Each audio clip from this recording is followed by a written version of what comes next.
ప్రస్తుతం మనతో పాటు ఎన్ఎన్సీఎఫ్ డైరెక్టర్ ఉన్నారు రాజ్యలక్ష్మి, వాళ్ళతో మాట్లాడే ప్రయత్నం చేద్దాం. నమస్తే మేడం. నమస్తే అండి. ఇప్పుడు ఈ కేసు ఉత్తి కేసు అని చెప్పేసి ఏమో మీరు అంటున్నారు, ఫార్ములా ఈ రేస్కు సంబంధించింది. మరి వాళ్ళేమో కుంభకోణం జరిగింది, 55 కోట్ల రూపాయల ప్రజాధనం దుర్వినియోగం అయిందని చెప్పేసి కూడా మాట్లాడుతున్నారు. ఏమంటారు అసలు దీని మీద? ఈరోజు యావత్ తెలంగాణ ప్రజలకు తెలుసు ఇది ఉత్త కేసే అని. ఎందుకంటే ఆ రోజు మీడియా మిత్రులే తెలుసు, మీడియా మిత్రులే అక్కడ నోట్ల కట్టలతోటి బ్యాగుతోటి కనబడ్డారు. మరి అదేమన్నా ఇక్కడ రుజువు చేయగలిగినరా మీడియాని అడుగుతున్నా నేను. కాబట్టి ఇది రాజకీయంతో కుట్రతో కూడిన కేసులు అనే చెప్పొచ్చు. ఎందుకంటే ఇప్పుడు 2-3 నెలల నుంచి స్టార్ట్ అయింది కేసులు. ఎట్లా అంటే ఒకరు మాట్లాడితే ఒకరు, ఎవరి మీదనైనా కేసులు స్టార్ట్ అయిపోయినాయి. అరెస్టులు, వారెంట్లు, బెదిరింపులు, అందరి కూడా ఇంకా ఏంటంటే ఒక భౌతిక దాడులు స్టార్ట్ అవుతలేవు గంతే తప్ప ప్రతిదీ కూడా భయభ్రాంతులకు గురి చేస్తున్నారు కేసులతోటి. ఇవన్నీ ఉట్టుట్టు కేసులు అని చెప్పేసి తెలంగాణ ప్రజలు కూడా గమనిస్తున్నారు. ఈ కేసుల వల్ల కూడా వచ్చే నష్టమేం లేదు. 4 రోజులు ఫ్యామిలీ ఇబ్బంది పడుతుంది, పైసలు నష్టమవుతాయి. నిజమేది అబద్ధం ఏదని తెలుసుకొనడానికి తెలంగాణ ప్రభుత్వంలో అప్పుడు ఏం జరిగింది, ఈ కాంగ్రెస్ ప్రభుత్వంలో ఏం జరుగుతుంది అనేది ప్రజలైతే ఖచ్చితంగా తెలుసుకుంటారు. ఎందుకంటే ఇది ఉత్త కేసా నిజం కేసా అనేది అయితే మీడియాకు తెలుసు. ఎట్లా మీడియాకు అంటే ఏదన్నా ఉంటే పర్టికులర్గా మీరు లైవ్లో చూపించారు, మరి వాళ్ళ చూపించారా, ఇప్పుడు కేటీఆర్ గారిది చూపించారా? మీరే చెప్పాలి. ఏమన్నా కేటీఆర్ గారిది డబ్బులు ఇట్లా పైసలు పట్టుకొని పోయే బ్యాగులు ఏమైనా చూపించారా? చూపించలేదు కదా. ఇది ఉత్త కేసే అంటారు కదా. ఇప్పుడు అసలు కేటీఆర్ గారి క్వాష్ పిటిషన్ని హైకోర్టు రద్దు చేయడానికి కారణం కాంగ్రెస్ పార్టీ అని అంటారా మీరు?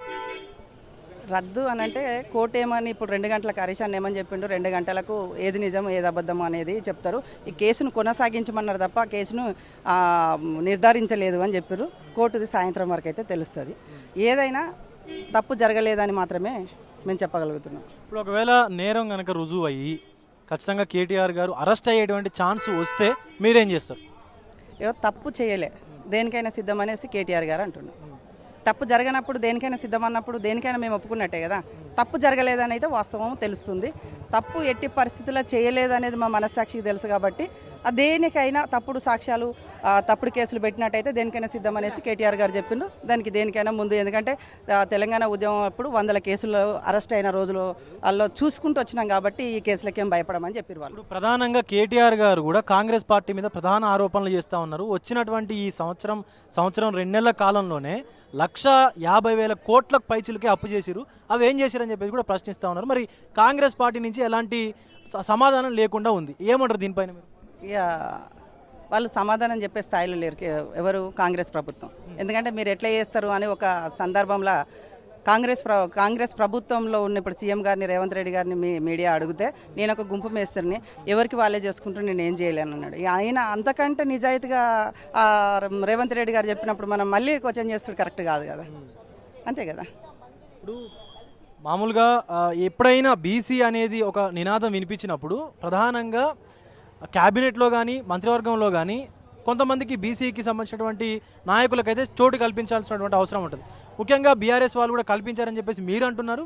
కాంగ్రెస్ వాళ్ళు ఏమో మేము పీసీసీ రాష్ట్ర అధ్యక్ష పదవి బీసీ బిడ్డకి ఇచ్చినామని చెప్పేసి కూడా వాళ్ళు చెప్పుకున్న పరిస్థితి ఉంది. ఏమంటుంది? ఇక్కడ కూడా బీసీలకు ప్రాధాన్యత ఇచ్చారు, బీసీలకు గౌరవించారు, చైర్మన్లు ఇచ్చారు, మినిస్టర్లను ఇచ్చారు. ఇలా చూసుకున్నట్టే శ్రీనివాస్ గౌడ్ అయినా కూడా, గంగల కమలాకర్ గారు అయినా ఎవరైనా కూడా బీసీలు మంత్రులుగా కొనసాగించారు. అన్ని వర్గాలకు కూడా స్థానాన్ని ఇచ్చారు తెలంగాణ ప్రభుత్వం.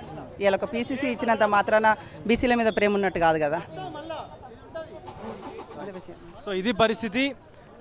ఓన్లీ ఇది కేటీఆర్ మీద కేవలం వారి యొక్క పరువు భంగం కలిగించేటువంటి దానిపైనే కేసులు, అక్రమ కేసులు పెడతా ఉన్నారు. ఈ యొక్క కేసులు ఎంత మాత్రం నిజం లేదంటూ కూడా బీఆర్ఎస్ మహిళా కార్యకర్తలు కూడా చెప్తున్నటువంటి సందర్భం అయితే కనిపిస్తూ ఉంది. కెమెరామెన్ సతీష్తో విజయ్, తొలి వెలుగు, నందినగర్ నుంచి. ప్రపంచంలో ఏ మూల ఏ క్షణం ఏం జరుగుతుందో వేగంగా తెలుసుకోవడానికి తొలి వెలుగు వాట్సాప్ ఛానల్ని ఫాలో చేయండి.